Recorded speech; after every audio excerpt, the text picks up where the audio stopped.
Welcome to today's Explainer. If you've ever walked into the grand lobby of a luxury hotel, you've probably marveled at the sheer orchestration of it all. It's like watching a perfectly synchronized performance. But behind that flawless guest experience lies a massive, complex ecosystem of human operations.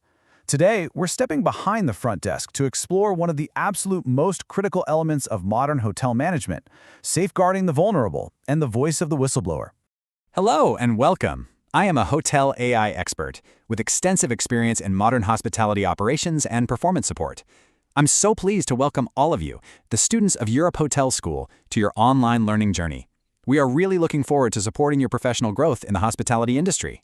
To master responsible and compliant hotel operations, we'll be covering 5 core pillars today: defining hospitality vulnerability, essential safeguarding obligations, protecting the whistleblower, the manager's crucial role, and finally, building organizational integrity. Let's get started.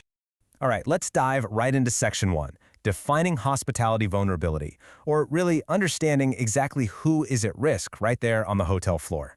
So the hospitality industry is incredibly dynamic, right? It brings together this hugely diverse mix of employee profiles from all over the world.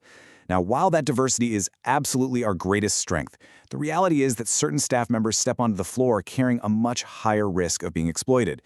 These risks usually stem from specific demographics. Think young employees, migrant workers, trainees, or folks on temporary contracts.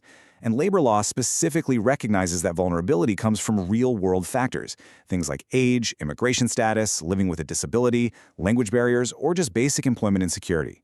It is absolutely crucial that we recognize how these factors intersect in our daily operations. Moving right along to Section 2, essential safeguarding obligations. This is really the foundation of responsible operations. Because labor law clearly acknowledges these vulnerabilities. Protecting these workers isn't just a suggestion, it's a strict legal requirement. And frankly, it's a deep moral obligation too, a dual responsibility that Europe Hotel School strongly emphasizes. Employers literally must ensure that vulnerable workers get the exact same protections as everybody else. What does that mean in practice? Well, it means guaranteeing fair pay and safe working conditions, no exceptions. On top of that, your policies and training have to be accessible to everyone. If there's a language barrier, you fix it. You need clear complaint mechanisms and support systems that actively encourage people to speak up. Think of it this way: if your team doesn't understand the policy simply isn't working. Okay, Section 3, protecting the whistleblower. Let's look at the mechanism for transparency. Here's the truth. Even with the best safeguarding rules in place, things can and do go wrong. When they do, we absolutely need a way to uncover the truth and to do it safely. In a hotel setting, whistleblowing is simply the act of reporting wrongdoing, things like safety violations or illegal practices. Now, labor law protects employees from retaliation when they make these disclosures. But, and this is a big but, for that protection to actually mean something, hotel management has to establish secure, truly confidential reporting channels. And then they have to respond appropriately to whatever comes to light. The operational consequences of how we handle these disclosures are, quite frankly, immense.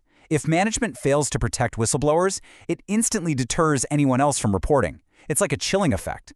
When fear takes over, those harmful practices just persist in the shadows, and that creates massive, massive risk for the hotel. On the flip side, when you actively cultivate a supportive whistleblowing culture, you promote transparency. And that transparency, it serves as a huge driver for continuous operational improvement. Which brings us to Section 4, the manager's crucial role. It's all about leading with empathy and vigilance. So, policies and confidential channels, they're great. They form the framework, but it's the daily actions of frontline hospitality leaders that actually make safeguarding a reality. It all comes down to an actionable 3-step cycle. Number 1, recognize vulnerability. Proper training helps leaders spot the early warning signs way before a crisis even starts. Number 2, respond empathetically. Listen, a manager's immediate reaction totally dictates whether a worker will ever speak up again. It is a make or break moment. And number 3, intervene early. Managers can't just be passive observers, you have to be an active protector on the floor. And finally, Section 5, building organizational integrity.